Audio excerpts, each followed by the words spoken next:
dalam negara.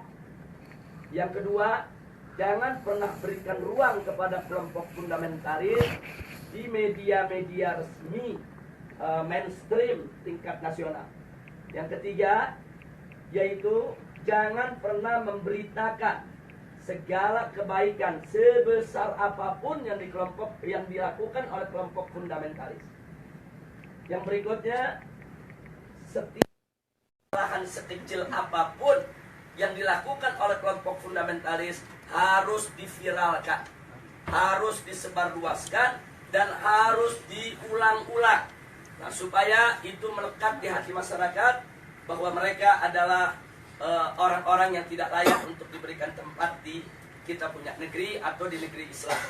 Nah, kemudian nggak sampai di situ, kelompok fundamentalis yang manapun jangan pernah sebut mereka dengan rentetan gelar-gelar akademik mereka. Nggak boleh. Apakah itu gelar-gelar kehormatan di tengah masyarakat atau gelar akademik, profesor, doktor, dan lain sebagainya. Jangan. Cukup sebut namanya aja untuk mengopinikan di masyarakat bahwa kelompok fundamentalis itu kuper, bodoh, tidak berpendidikan, tidak punya gelar, nggak ngerti dunia akademik, dan seterusnya. Jadi cukup sebut nama mereka, tidak perlu diberikan embel-embel yang lainnya. Nah, kemudian nggak sampai di situ. Jadi masih banyak lagi yang mereka lakukan apa yang kita alami saat ini di kita punya negeri.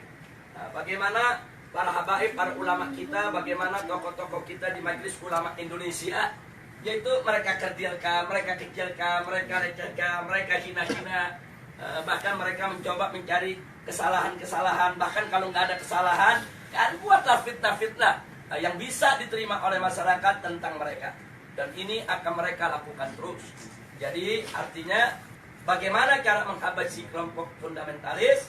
Satu, kerdilkan mereka. Dua, jauhkan mereka dari masyarakat. Kemudian ketiga, yaitu bidik daripada para tokohnya. Kalau bisa dirangkul, dirangkul. Kalau nggak bisa dirangkul, dipukul. Bisa dipeluk, dipeluk. Nggak bisa dipeluk, digebuk. Nah, jadi ini yang mereka lakukan. Nah, baik, sekarang yang kedua. Lalu bagaimana dengan kelompok modernis? Kelompok modernis bagi mereka yaitu statusnya aman. Bagi mereka statusnya aman. Nah, aman, statusnya aman, sehingga perlu diberikan ruang. Diberikan ruang publik, diberikan ruang media, diberikan ruang dalam sistem pemerintahan, perlu didengar suaranya. Dan kalau ada dari mereka yaitu punya kesalahan, tutup itu kesalahan, jangan diviralkan. Kalau mereka melakukan kebaikan, sekecil apapun kebaikannya, maka itu harus diviralkan dan harus disebarluaskan. Dan penyebutan nama mereka harus lengkap dengan segala macam rentetan gelarnya, gelar kehormatannya, dan seterusnya, dan seterusnya. Jadi posisi mereka dianggap aman. Nah, kemudian yang ketiga, kelompok liberalis. Kelompok ini mereka berikan status sangat aman. Nah, kenapa diberikan status sangat aman? Karena kelompok ini bukan hanya sekedar dianggap kawan, tapi sudah dianggap sebagai antek. Beda kawan dengan antek. Kalau modernis itu masih kawan barat, tapi kalau sudah liberalis itu antek barat. Nah, jadi mereka sudah tidak ada nilai kritis sama sekali. Nah, tapi justru kelompok ini yang mereka besarkan. Kelompok ini harus dibesarkan di seluruh negeri-negeri Islam. Jadi bagaimana caranya kelompok ini bisa berkembang? Berikan ruang, berikan finansial, berikan tempat, berikan kesempatan di media, di TV, di radio, di surat kabar, dan lain sebagainya. Kemudian pendapat-pendapat mereka viralkan, seolah-olah itu merupakan pendapat daripada masyarakat Islam internasional, dan seterusnya. Dan libatkan mereka, undang mereka kalau ada konferensi-konferensi internasional di mana saja, untuk lebih memantapkan posisi mereka di tengah masyarakat. Dan kalau mereka punya kejelekan, sejelek apapun, sebesar apapun, yaitu supaya disembunyikan. Jadi jangan kaget kalau tokoh-tokoh liberal di Indonesia ada di antara mereka yang menghamili sekretarisnya, yang memperkosa pegawainya, tidak pernah muncul di media. Jadi semua harus ditutup, tidak boleh. Tapi kalau mereka melakukan kebaikan sekecil apapun, maka kebaikan itu harus terus, yaitu dieksplorasi, untuk kemudian diviralkan, disebarluaskan ke mana-mana. Nah, ini maka itu disebut ini kelompok status sangat aman. Yang terakhir, yang tradisionalis, kelompok ini masih diberikan status waspada. Loh, kenapa dikatakan waspada? Sebab kelompok ini walaupun mereka bukan fundamentalis, tapi memiliki 3 ciri yang sama dengan fundamentalis. Sehingga kelompok ini harus diwaspadai. Kalau kelompok ini tidak dijaga, maka nanti kelompok ini setiap saat bisa berubah menjadi fundamentalis. Nah, maka itu usul mereka, kelompok yang keempat ini dijaga. Nah, maksudnya dijaga bagaimana? 1, jangan kasih mereka berdekatan dengan kelompok fundamentalis. Sebab kalau kelompok tradisionalis dengan kelompok fundamentalis duduk bareng satu meja, satu kursi, mereka diskusi, maka kelompok tradisionalis berpotensi besar untuk berubah menjadi fundamentalis. Karena perbedaan mereka cuma sedikit, perbedaan definisi ta'rif ad-demokratiyah. Itu aja yang mereka berbeda. Tapi dalam soal dukungan terhadap tatbikus syariah, dukungan terhadap igamatul khilafah, dukungan terhadap sikap kritis terhadap barat, sama. Nggak ada beda antara fundamentalis dengan tradisionalis. Mereka hanya berbeda di dalam mendefinisikan demokrasi. Yang satu mendefinisikan ya demokrasi bertentangan dengan hukum Allah sehingga harus ditangkal sama sekali. Yang satu lagi melihat bahwa demokrasi itu hanya satu cara yang kalau dibawa ke dalam ajaran Islam dia bisa islami, kalau tidak, kalau dikeluarkan dari ajaran Islam dia bisa bertentangan dengan ajaran Islam. Hanya ini saja berbeda. Nah, kalau mereka duduk bareng diskusi, maka kelompok tradisionalis berpotensi besar berubah menjadi fundamentalis menurut mereka, menurut Rand Corporation. Maka itu fundamentalis dan tradisionalis tidak boleh bersentuhan, harus dijauhkan, bahkan harus diadu domba. Nah, ini yang terjadi di Indonesia saat ini. Bagaimana supaya dua kelompok ini diadu domba? Nah, kenapa ini yang harus diadu domba? Karena kelompok fundamentalis dan tradisionalis ini yang pengikutnya paling banyak. Kalau yang namanya modernis, kelompoknya tidak seberapa. Modernis dalam pengertian Rand Corporation. Apalagi liberalis. Mereka nggak seberapa. Mereka punya basis massa. Kita bicara basis massa akar rumput.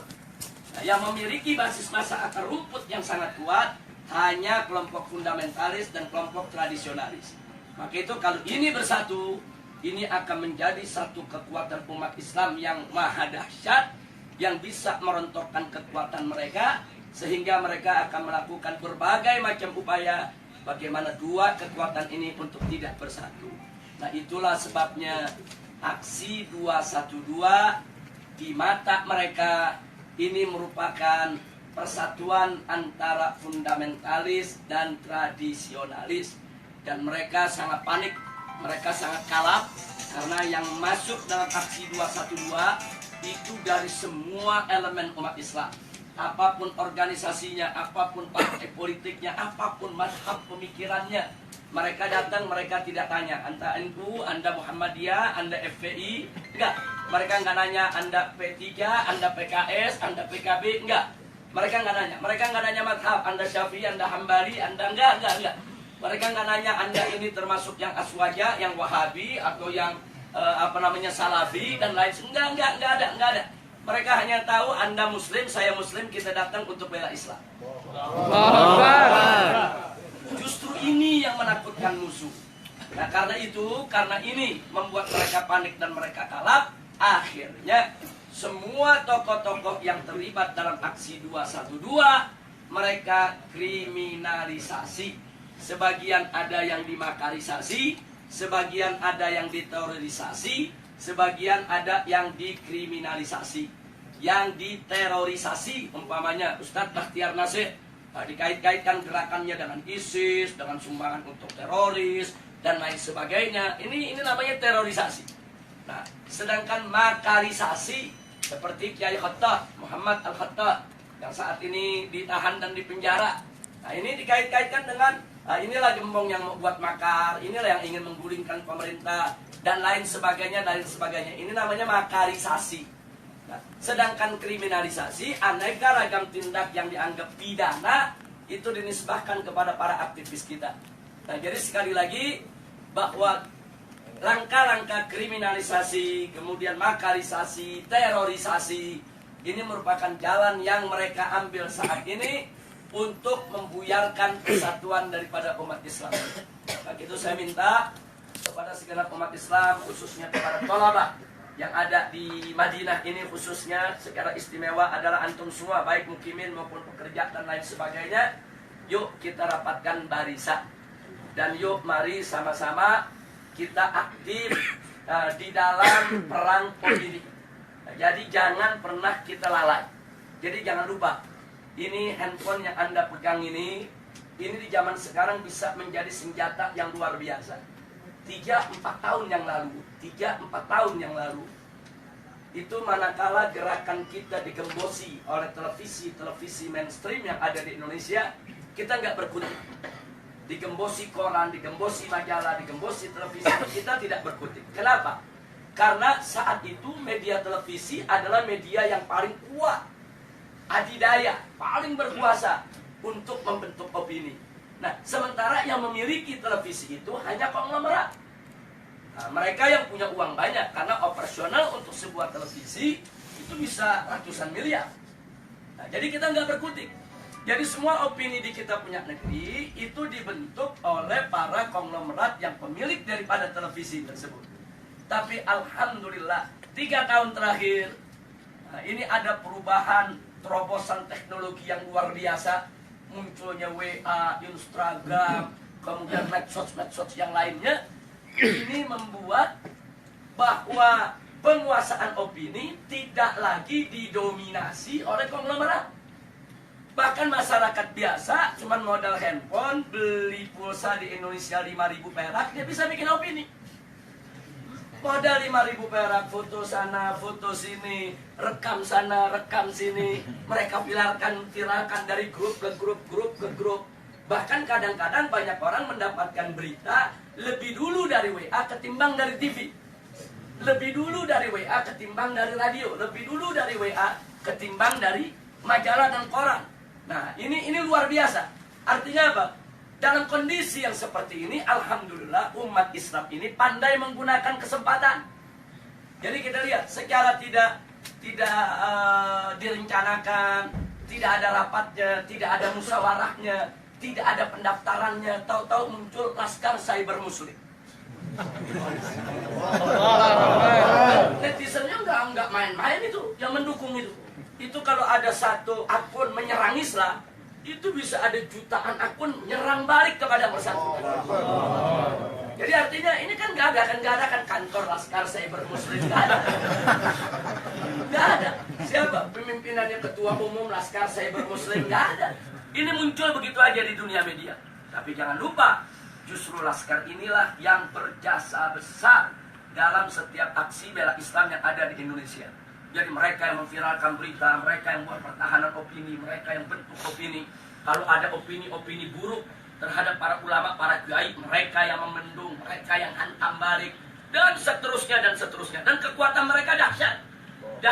Itu kalau dihitung daripada frekuensi yang ada di dalam medsos, itu kekuatan netizen yang ada di Laskar Cyber Muslim ini lebih dari 2 juta orang.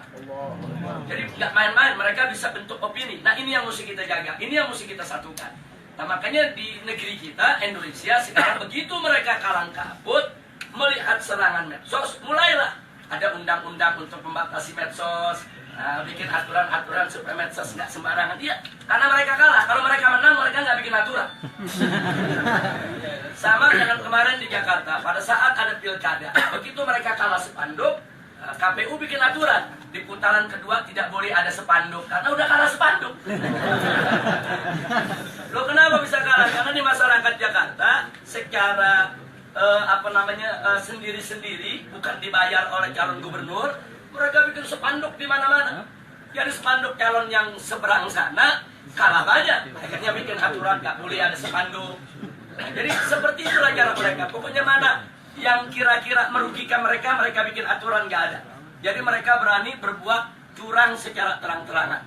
Jadi kalau pilpres sebelumnya ada serangan fajar, kemarin ini saya sebut bukan serangan fajar, tapi serangan barbar. Loh, kenapa saya sebut serangan barbar? Mereka nggak tanggung-tanggung nyerangnya pagi, siang, sore, malam, terang-terangan. Di Jakarta ada hujan sembako. banjir duit luar biasa. Nah, jadi memang itu peristiwa luar biasa, tapi alhamdulillah Rabbuna yansurul muslimin. Amin. Muslimin di Indonesia, walhamdulillah ala barakatillah subhanahu wa ta'ala. Allah masih memberikan kemenangan kepada kita sampai saat ini. Sebelum saya akhiri, mungkin nanti ada yang ingin menambahkan atau ada ingin bertanya atau minta penjelasan. Maka di sini yang ingin saya ingatkan adalah bahwa persatuan ini penting. Allah subhanahu wa ta'ala qala wa'tasimu bihablillahi jami'an wa la tafarraqu. Jadi al-i'tisam bihablillah ini luar biasa. Ini daruri. Jadi kita harus bersatu dalam iman, bersatu dalam Islam, bersatu dalam ihsan, bersatu di dalam penegakan hukum Allah subhanahu wa ta'ala. Wa la tafarraqu, dan jangan sekali-kali kamu bercerai. Jangan lupa bahwa persatuan itu bukan hanya sekedar sumber kekuatan, tapi persatuan itu juga merupakan sumber pertolongan Allah. Di mana kita tahu An-Nabi alaihi salatu wassalam alaikum bil jamaah fa inna yadallahi ma'al jamaah. Jadi wajib atas kamu sekalian, yaitu berjamaah, bersatu, bersaudara, yaitu berjuang bersama. Nah, kenapa? Karena memang pertolongan Allah itu ada pada kebersamaan. Jadi pada saat kita bersama, kita bersatu, nggak usah khawatir, segala kesulitan akan menjadi mudah. Kenapa? Karena di situ ada keberkahan, di situ ada pertolongan Allah subhanahu wa ta'ala. Dan kalau Allah sudah menolong, tidak ada satu kekuatan pun yang bisa menghalanginya. Dan saya berbagi pengalaman sedikit sebelum saya akhiri. Pada aksi bela Islam yang pertama, kita tidak ada gangguan. Tidak ada gangguan dari aparat, tidak ada gangguan dari pemerintah, karena itu merupakan aksi bela Islam pertama yang mereka nggak sangka jumlah yang akan datang. Jadi begitu itu digelar dengan mudah, tanpa halangan, tanpa gangguan, yang hadir antara 300 sampai 400-an ribu, mendatangi reskrim Mabes Polri, tapi justru setelah itu pemerintah jadi waspada. Begitu kita umumkan aksi bela Islam 2, mulailah gangguan-gangguan datang. Jadi mereka hadang, mereka halangi, mereka gembosi menjelang daripada aksi 4/11. Tapi ternyata penggembosan itu gagal. Jadi walaupun mereka gembosi, tapi pada akhirnya aksi 4/11 itu dihadiri tidak kurang hampir 4 juta orang, 3,5 juta ya. Nah, jadi perhitungan itu dihitung dengan per meter daripada lokasi, 1 meter itu berapa orang, bisa ditempati oleh manusia, kemudian panjang itu berapa, lebar berapa, tempat-tempat lokasi yang diisi berapa. Jadi perhitungannya sangat matematis. Matematis.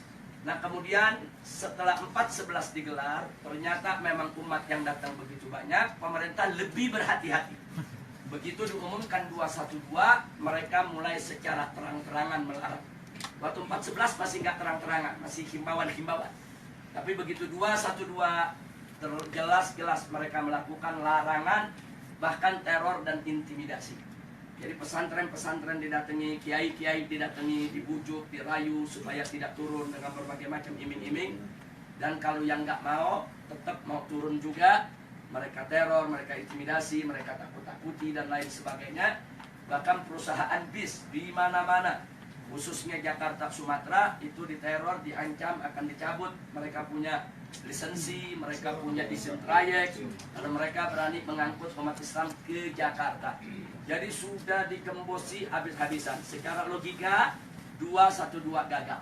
Jadi besok aksi 212 malam ini saya dan kawan-kawan masih berkumpul dengan Ustaz Bakhtiar Nasir, Ustaz Zaitun Rasmin, kemudian juga dengan kawan-kawan dari MUI, kawan-kawan dari FUI, dan seterusnya. Kita saat itu melihat tekanan-tekanan yang begitu hebat. Secara logika besok ini separuh dari 4/11 aja udah hebat. Separuh dari 4/11 aja udah hebat. Jangankan separuh, bisa 1 Monas saja udah cukup. Jadi memang betul-betul kondisinya, tekanannya luar biasa. Nah, pertanyaannya kenapa pemerintah melakukan tekanan yang lebih luar biasa pada saat itu? Karena mereka gagal di 4/11. Jadi mereka nggak mau gagal lagi di 212. Tapi subhanallah, makin ditekan, makin dihadang, makin dilarang, semangat umat Islam dari mana-mana semakin menggebu-gebu. Dan akhirnya yang paling fenomenal adalah bagaimana 10.000 santri dari Ciamis berjalan kaki ke Jakarta. Allahu Akbar. Dan itu bukan tidak punya pengaruh, itu takdir pengaruh yang ada di tengah masyarakat besar. Gara-gara Ciamis jalan dengan jarak 300 km lebih, itu mendorong tempat-tempat lain gak peduli. Oh, nggak ada bis, nggak ada kendaraan, ya kita jalan kaki rame-rame.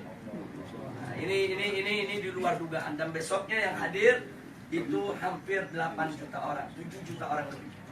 Nah, jadi ini adalah pertolongan Allah. Tidak ada satu orang pun, satu manusia pun, satu tokoh apapun, sehebat apapun dia, yang mampu mengumpulkan manusia sebanyak itu dengan tujuan yang sama, kecuali dengan pertolongan Allah. Semata-mata Allah punya pertolongan. Nah, akhirnya digelarlah 212. Semua itu adalah pertolongan Allah Subhanahu wa Ta'ala. Nah, kita sudah sampaikan kepada pemerintah pasca 212, mestinya energi 212 itu jangan dianggap oleh pemerintah sebagai ancaman. Jangan. Mestinya dengan energi 212 itu pemerintah lebih merangkul